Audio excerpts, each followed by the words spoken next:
সংবিধানের পঞ্চদশ সংশোধনী বাতিল, রাষ্ট্রপতি ও প্রধানমন্ত্রীর ক্ষমতায় ভারসাম্য, সর্বোচ্চ 2 মেয়াদে প্রধানমন্ত্রিত্ব সীমিত রাখা সহ বেশ কিছু সংস্কার দাবি করেছে জাতীয় পার্টি।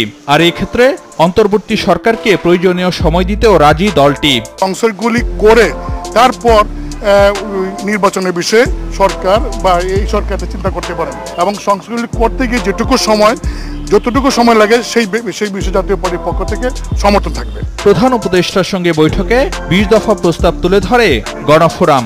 এ সময় দলটির নেতা ডক্টর কামাল হোসেনের কাছে সংবিধান সংশোধনে প্রস্তাবনা চান প্রধান উপদেষ্টা। আমরা সংশোধন করার জন্য বলছি এবং এটা আমরা বিভিন্ন করব।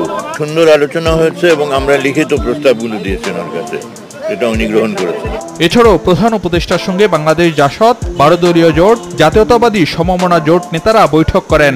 দুর্নীতিবাজরা যাতে নির্বাচন করতে না পারেন তা নিশ্চিত সহ বিভিন্ন দাবি জানানো হয়।